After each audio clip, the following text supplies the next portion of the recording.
The short-term rental industry space has gotten very competitive over the last decade. It is no longer just a matter of throwing up a profile on Airbnb and watching the bookings just flood in. So I'm excited to chat with our guest today, Katie Cline. She has spent her career as a PR executive in the hospitality space and working with hotels. And she is the host of the hospitality.fm original podcast, Suite Success, suite as in a hotel suite.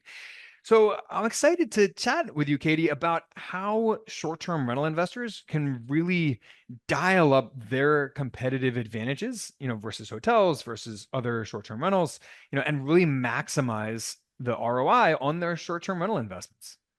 Thank you so much for having me. And I couldn't agree more with what you said at the top. The consumer expectations have shifted drastically. You can't just take some iPhone photos of a messy bed, which still exists on the platform today, Oh put yeah. them up and expect that people are going to give you money to stay there. This is a different time. And coming from my work with hotels, I worked with some of the best brands like Ritz Carlton, St. Regis, W Hotels, JW Marriott, etc.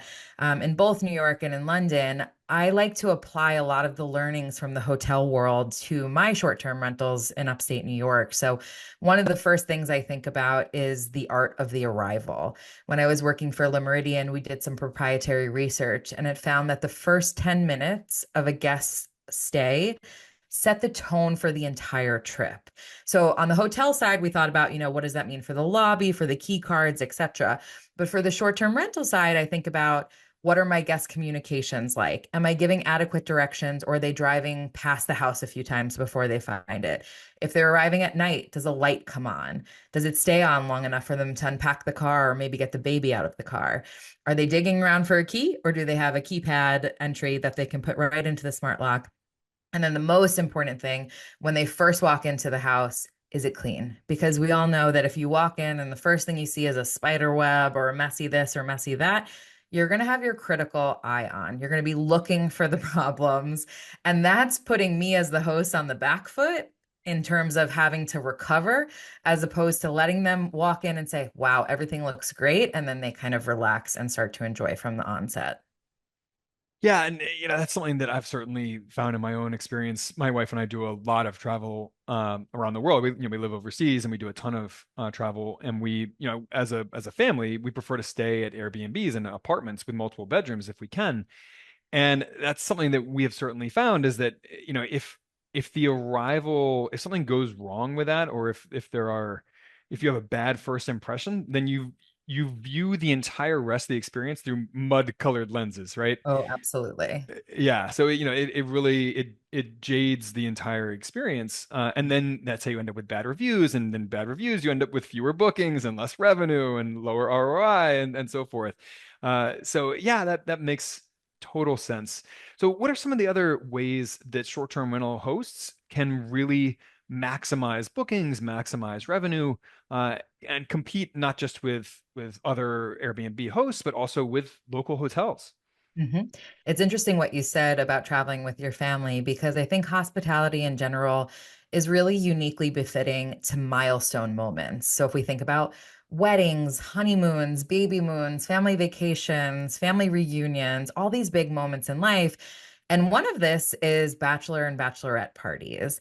And wow, in the short-term rental community, there is a lot of debate on that topic. I've seen so many debates on the forums of, you know, are they going to trash my house? Should I just ban them in general? All these kind of thoughts. And I again like to go back to like how do hotels approach this? And I think about my own bachelorette party. My friend booked a beautiful house in Montauk. We had just the best time ever. And now that home is part of a real indelible memory in my life. So if I think about how hotels approach this, they do things like set occupancy limits for their rooms. They have quiet hours. They put security measures in place, like having your financial details on file or having your personal details on file, which a lot of the OTAs do, of course, as well. So I think if we create certain parameters to set ourselves up for success, these are moments that we could really achieve big ADR, big revenues from these stays. And if we just ban them outright, they're not going to not have their bachelor or bachelorette party. They're going to go someplace else. possibly to a hotel. So why not maximize on what we could achieve from that? And similarly, there's a lot of debate around allowing pets.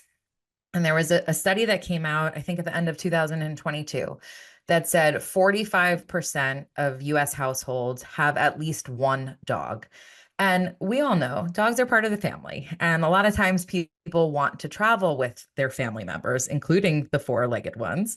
So I think just doing certain things like banning pets out of fear that they might ruin your home or damage your asset is not the way to go. It's about how can we like set ourselves up for success and put parameters in place to do that. So not only are you going to increase your occupancy because you're going to be speaking to a broader target demographic, but you can also charge a pet fee. So now you're going to increase the rates that you're getting just from the same length of stay anyway. So I think those are two good examples of thinking about how we're serving people as opposed to like looking at our P&L and just seeing them as income and costs.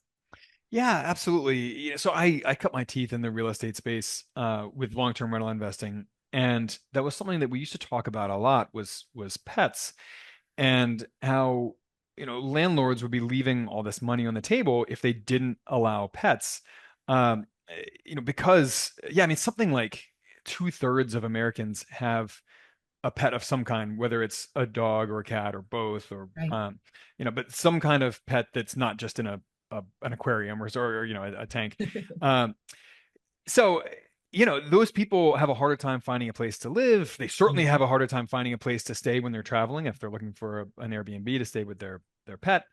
So you can achieve higher occupancy rates by serving those people. You can charge more. You can charge pet fees and pet rent and pet deposits and all these things. Both on sort of the defensive side to protect yourself from losses, and to actually earn more revenue from Yeah. those. And the same principle really applies to bachelor parties, bachelorette parties. You can just charge those higher occupancy fees. If someone's booking out your place with a whole bunch of people, just charge more. Yeah. So, And uh, these are the people who tend to book in advance. Like my calendar for next summer is already filling with these kind of milestone celebrations because they have to coordinate with everybody's calendars and they're thinking about it. So they're paying my highest rate. And I think it's interesting what you said about long-term rentals. It's so true. Um, one of the flats that we were renting when we were living in London, we had a landlord say it came down to you guys and another couple, and we had a dog and they had a child. And the landlord said, I've seen what a child can do to a place. I'll go with the dog. So you're right. If we're going to not ban children, which we should not ban children, right. we shouldn't ban dogs either. But speaking of children, I do think amenities are something that hotels do really well. And something, again, that when we think about ourselves as like our own guest avatar of who's going to be staying there, we can really cater to and make that special. So I have a 2.5-year-old daughter. Of course, every time that we go to our place, we're bringing her. She's coming with us. So we provide a pack and play, and not just a pack and play, but a pack and play with a really nice mattress with new sheets, something that is just going to save the parents space when they're packing the car. We also have a baby gate and we have a high chair. And these were things that we were kind of born out of necessity that we needed them. And then we thought, hey, how can we actually offer this to our guests as well? And I think the same is true for pets. If you're going to allow pets, we provide some dog bowls, we provide like a really cute dog treat, a special towel that's intended for the dog so that they're not using our white bath towels, ideally on the pup, but just those little nods that says, it's not only not a problem that you're bringing your child or your pet, but like they're welcome here too. And we're excited to host them as well. Yeah, being able to market your property as pet friendly, as family friendly, as party friendly, or within reason, Right. bachelor party friendly or bachelorette party friendly. Yeah, it can boost occupancy. Um, those family friendly properties, families have fewer options. Mhm. So you can boost your occupancy rates by catering to those people and marketing your property specifically as being super family friendly, or Yeah. pet friendly, like you said. And the other side of this is that some Airbnb hosts now make a good percentage of their revenue from offering experiences as well, or referral fees to other people who offer experiences. Uh, you mentioned that a lot of bachelor parties, bachelorette parties, they book far in advance. They're also Mhm. looking to they're planning a lot of these experiences as part of their trip. So that's another opportunity for revenue there. So yeah, there are so many ways that short-term rental hosts can just ratchet up the revenue potential when they go out of their way to welcome these types of guests that not everyone is welcoming. Katie, any final tips or thoughts before we wrap up for the day? I think something you just said was so interesting. So there's a market that we're looking to invest in right now. And for next summer, we were looking to just book a place to stay in that area for a week to enjoy for vacation. And what was really interesting was there were so many things I looked at when I was looking to book that I hadn't been thinking about in terms of my real estate acquisition. So with my 2.5-year-old, I noticed the properties that had gates around the outdoor terraces and the steps down. And I noticed the properties that had bedrooms on different floors as opposed to all in one space. So That's a big one. it is interesting for investors to think, again, if you're the target market that you're going after, and maybe you're not, but if you are, go through the booking flow of what you'd be looking for. And it really came down to, especially for the price point that we were looking to pay, which was low for the market, but still an eye-watering amount of money. You know, there was really only one property that then stood out. So that said to me, now when I'm looking to acquire a home, I can put it through a whole different lens that I didn't even think of prior. Yeah, absolutely. Absolutely. Yeah, there's money sitting on the table there for people who are willing to differentiate their properties from the competition Right. and market those properties specifically to that extra group of potential clientele. Well, Katie, in 30 seconds or less, how do you help people and how can people connect with you if they want to take you up on that help? Thank you so much. So I rely really heavily on my hotel and hospitality background. I think one of the things we're missing in the short-term rental space is people viewing themselves as hosts, as hospitality caretakers, as opposed to just real estate investors. So my podcast is called Sweet Success. And as you said, that's sweet like hotel suite. So you can find us at sweetsuccesspodcast.com or at Sweet Success Podcast on all the social channels. And me personally, I'm at by Katie Cline, BY, Katie with a K, Cline with a C, like Patsy Cline. Well, Katie, thank you so much for joining us today. And guys, if you enjoy these quick, focused conversations that we have, please rate and review the show. Makes a world of difference to us. And on that note, we will catch you next time.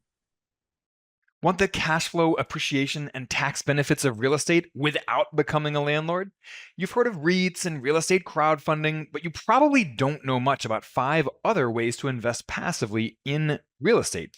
So we put together a free video course for you to show you how to consistently earn 15% plus returns from 5 lesser known hands-off ways to invest in real estate. And even more importantly, we'll keep risk front and center in that whole discussion. Because really, what's the point of investing for high returns if you also take on high risk, right? So visit sparkrental.com/free to take our free course. Each video is snackable at 10 to 15 minutes long, and the entire course takes less time than watching a movie. Looking forward to chatting with you from within the course.